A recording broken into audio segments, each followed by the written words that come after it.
It's back. Just two.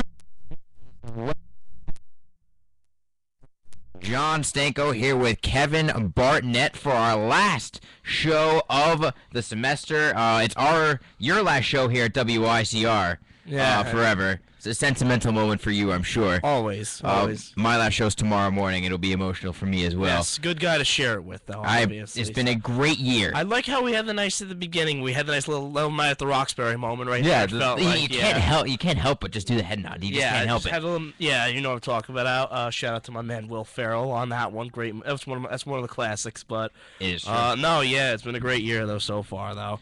That being said, we have business to discuss, though. We do. In case you didn't notice, this episode is going to have a theme. It's going to be all NFL. Kevin Barnett is in heaven right now because NFL draft has been ever since Sunday. It's just been nonstop ESPN, mock drafts everywhere. Kevin's living his dream. And today we are going to do a mock draft of the first round. Kevin is going to give his insight as to what he believes each team should pick, the surprises, the big questions. So I guess we got to start off with number one. We got to start off what's going to happen with the number one pick, the Houston Texans. Are they going to trade it? Are they going to keep it? What do you think's going to happen at number one, Kevin? Well, I'm just going to be clear here. I don't predict trades ever happening because you don't know what's actually going to happen. Some people say they want to trade out, they want to move down, they want to move up. Mm-hmm. Nobody knows what actually happens until it actually happens. Nobody can say this is going to happen. Because if it's going to happen, it would happen already. They would just trade the picks already.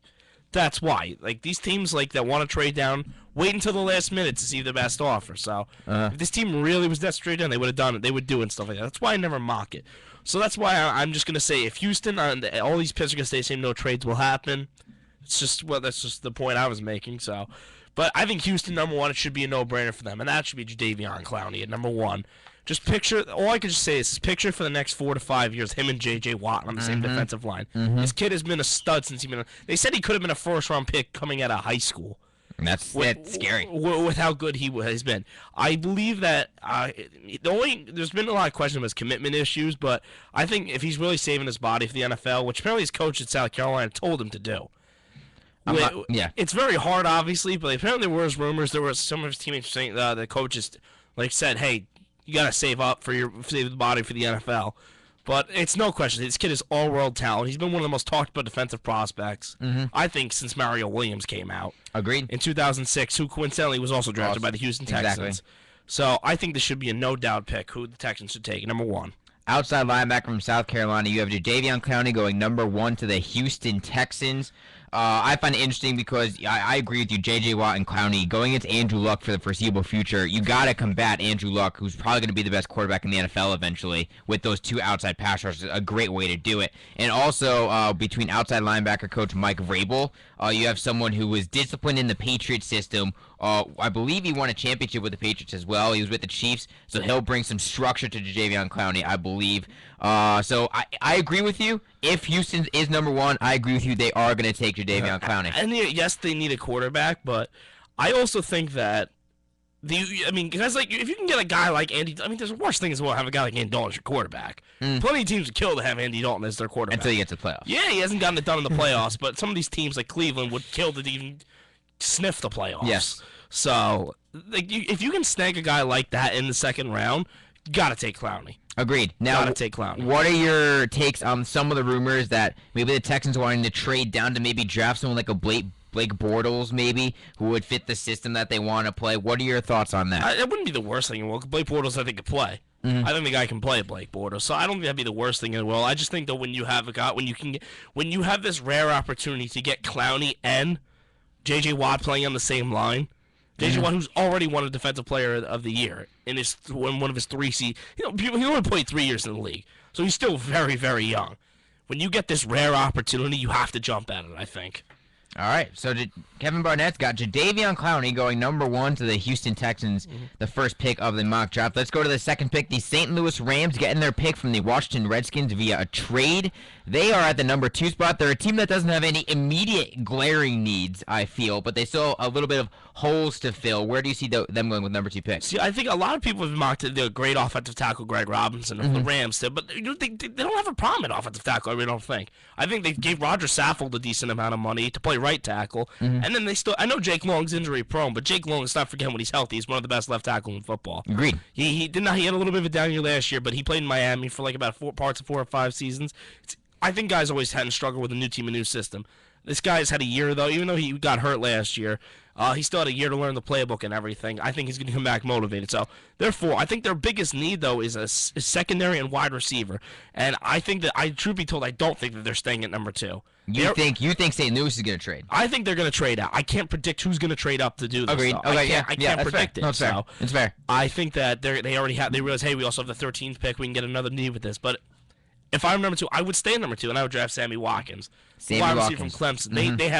They drafted Tavon Austin last year. But let's face it, Tavon Austin at best is a slot receiver. He is a slot receiver. A very good slot. Slot receiver. Yeah. A very good slot receiver is the ceiling. He's not on the outside. Guy who can play on the outside.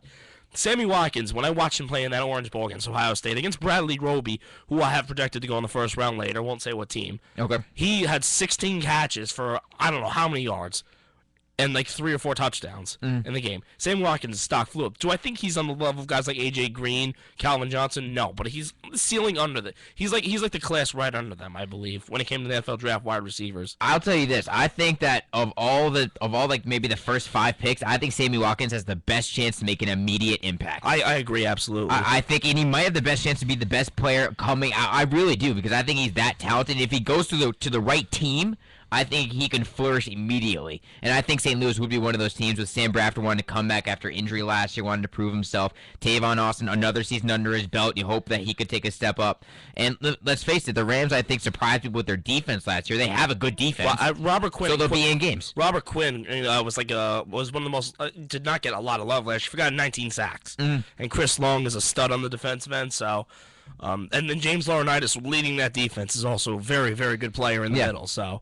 I think they need help on safety, but they also have the number 13 pick, and we'll get to that later. So, all right. Well, you got Sammy Watkins going number 2 to St. Louis after Jadeveon Clowney going number 1. You agree with that, Mr. Stanko? I think they're gonna go Greg Robinson. I really do. I see that every single expert's picking them for the most part, and I gotta agree with it. You are by far more the NFL draft expert than I am. Right. But I think that they could shore up their offensive line, because I think that they're worried Sam Bradford is fragile, which he is. And I think they're gonna do everything they can to protect him, because I think this is the year he's gonna prove whether they're gonna keep him and they believe in him for the future, or whether he's gone. Right. Yeah. I think this is the year, this is a do or die and I year think for they're Sam going to set him Bradford. up to try and do well with this offensive lineman. That's what I feel. That's what I would give him the extra weapon for, though, which he hasn't. He's had a lack of. He has had a right to play. He hasn't really had too many good weapons. So.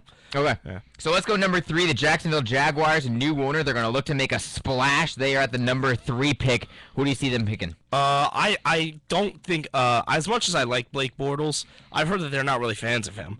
This is from what I heard from everybody. So then if I'm them, I'd go with the best player on the board, because they have so many needs all around. All around, I think they have incredible needs. So for them, I'd go who the best player on the board is, because then this person, whoever, it's in a loaded draft, it can go right and play right. And that's Khalil Mack, the outside linebacker from Buffalo. Not even a question mark. Fills the need for them. And Gus Bradley. Gus Bradley did a good job with this team last year. Started out 0-8, and then they won 4. Then they won 4 for the next 8 games. A team that had like almost literally, it seemed like no talent on the roster whatsoever.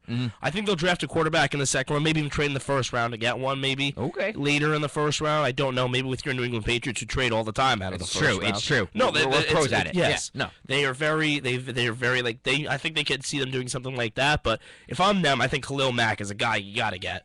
He'll fill a need of your defense for years to come. Yeah, Khalil Mack, a very, very talented outside linebacker from Buffalo. He really rose up the rankings as this entire offseason went on, and now people are saying he is one of the best players, if not the best defensive player in the draft. I agree with you. I think that they have a lot of holes to fill, and I think they're not going to have a winning record this season. It's fair to say, but I think Khalil Mack is someone that maybe they're hoping could be like a Luke Kuechly, a young defensive player who can galvanize a defense and have an immediate impact. Granted, he might not have as many tackles as Luke Kuechly because he's a magnet for the football that BC graduate is. Absolutely. But I agree with you. Khalil Mack to the Jacksonville Jaguars does make sense. Yes, I do agree with you. Now the interesting pick, number 4, the Cleveland Browns. There's been a lot of skepticism around this pick, and I'm going right into the skepticism. You are diving right in, Kevin. Who are the Cleveland Browns taking at the number 4 pick? Johnny Manziel. They are taking Johnny Football. And you know what? With Cleveland, this is a pick I think you kind of have to make in a weird way. I think because no matter what, I think Blake Bortles is the best quarterback in this draft, but I think Manziel can be. I think Manziel can be a really good player. I mean, the thing that scares me a little bit obviously is his size, but this kid has shown the ability to do anything. The running around stuff he's not going to get away with in the pros. No, not to the same extent. I mean, you do that against the Baltimore Ravens, Pittsburgh Steelers, they're just going to hit you right in the mouth. Those are the kind of teams that he's going to go up against. Or Seattle. Imagine Seattle. Yeah, well, yeah, he plays in the. I'm just thinking because he'll be exactly. He'll be playing in the same division, yes. but a tough defense like that. I think yeah. with Cleveland though, this team has been struggling. They are a quarterback away from being a good football team. That's my thing. They're a talented team. They are a quarter. They got a great. Josh Gordon put up those numbers last year with 3 different quarterbacks. Exactly. Who struggled mightily last year. Yep. Cleveland. I know they just signed Vince. Vince Young is not the answer. I think Vince Young is good enough to be on a team. He's not the answer though. But I think that Cleveland, they've just been craving for like a franchise quarterback. When they drafted Brandon Weeden in the first round 2 years ago, I was never more mind blown by a pick. I don't understand that either. He was 28 years old, right? He was going to be 29 as a rookie. Exactly. Why would you spend a first round pick on him? No, I didn't get it either. And so then I just think that right now and also Cleveland is a very unattractive market for a lot of people. I think you get Johnny Football there. This team has been craving attention. You're going to get media there in Cleveland if you get Johnny Football. Guaranteed. They get enough attention from the fans. They do very well with the fans. They are the fans' team. They're very dedicated to their team. I mean, They are incredible fans, Cleveland. I don't know the dog pound. I don't know how they sell out every game still. I mean, I don't know how, but this is a team that would bring, I think, kind of credibility to this team for once, though. Seems like I agree with you. I think they are going to go Johnny Football because they need to make a splash. It does feel a need. It does feel a need. Did you ever see the movie Draft Day with Kevin Costner? I did not actually. I've been wanting to see it. It is very good. I do recommend it, and you'll eat it up because you love this. Yes. It's very, very good. I have heard like that some actual former GMs were on set and everything. See, they got they were kind of consultants. Yeah. They weren't officially producers, but they were producers. See if this actually goes down in the draft room. So. Yeah, and Arian Foster makes a nice little cameo as a small character as well. So Chadwick Boseman was one of the stars too. Yeah. Guy who played Jackie Robinson. So yeah, there you go. Also now, the one thing I want to mention with Johnny Football is that according to Fox Sports Radio today, there was breaking news saying the Cleveland Browns will not draft Johnny Manziel from Jay Glazer, who was a very credible, very good, very good. I think the best at his job, better than Schefter. I think. Ian Rapport from NFL says the Rams had interesting meeting with Johnny Manziel at the Combine, kicked everyone out besides GM Jeff Fisher and Manziel. That was the Rams. They kicked everyone out except for that. That was back on May 5th. But then Adam Schefter tweets out, Mortensen reports he expects the Browns to snap up quarterback Johnny Manziel with the number 4 pick if he's still there. And that's Adam Schefter, who's also very credible. Good, very credible. Exactly. Now, that's why it's so mind-boggling to me with this pick, because no one seems to have a read on it. While everyone seems to expect Jadeveon Clowney number 1, this is the next controversial pick, I think, because if you have these experts like Jay Glazer and Adam Schefter, Chris Mortensen all disagreeing with each other, how can you really know what to go with? This stuff always surfaces when it comes to the NFL draft. It always gets around. People make up they'll make up stuff. It seems like it always happens. It just does. I don't know why. It just seems like it always happens to happen now. Yeah. So I mean, it's just very interesting because I'm interested to see what they're going to do with the pick. I mean, what could they do maybe besides a number 4? If they don't go Johnny Football. No, I agree with you. They're going to go Johnny Football. I do agree with you. But if they don't, who could you see them going with? What holes do they need to fill besides quarterback in your mind? I think a guy opposite Josh Gordon could maybe Mike Evans. Or they Texas A&M always wide use receiver. offensive linemen to improve. I know they just lost Alex Mack. Even though he's a center, I think if they can get offensive linemen to improve that O-line. What about? I know now. The thing they need is running backs, but they're not going to pick a first-round running back because there's no one of that talent in the first round, especially that high. So that's another thing that I think people are looking at that they can improve on. They traded away Trent Richardson, which right now is looking like a great trade. Yes. So they have the extra first-round pick this year. Exactly. So it's just interesting to see what the Browns are going to do at number 4. I'm really interested. Honestly, I'm more interested at this number 4 pick than the number 1 because I fully expect Jadeveon Clowney to go number 1. At this number 4 pick, I'm really intrigued to see what the Browns do. I am too. I'm very intrigued. All right. Now, before we take a break, we'll close out the top 5, and we'll do our 5th pick. The Oakland Raiders will be on the clock. They're a team that needs a quarterback. They need a wide receiver. They need offensive line. They need a lot of help. Who do you see them going with at number 5? I think that right now that they just always seem to get like the sexiest player on the board for some reason. Yeah. That's what a lot of NFL guys like. I know it's sexy, I think they're going Mike Evans. They desperately need a wide receiver. They do. They need one really bad. And you know what? As some people might call it a little bit of a reach, but if Mike Evans is a projected top 10 pick, how much of a reach really is it then? It fills a huge need for them. It seems like they have nobody for Matt Schaub to throw the ball to. So this fills a huge need, I think. And then if they get a young quarterback, maybe. I think they already screwed up bringing back Darren McFadden. I agree. They should have gotten Rashad Jennings. Yes. So your Giants snatched him up. I think great signing for you. I think the Raiders should have snatched him up. Yes. I think that right now that Mike Evans feels a huge need for them. I don't think that that's the best place for him to go. I think because Dennis Allen is going to be maybe a year out of a job. Will be out of a job by the end of this year, maybe before the year's over. Yeah. Because they always find a way to disappoint somehow, the Oakland Raiders.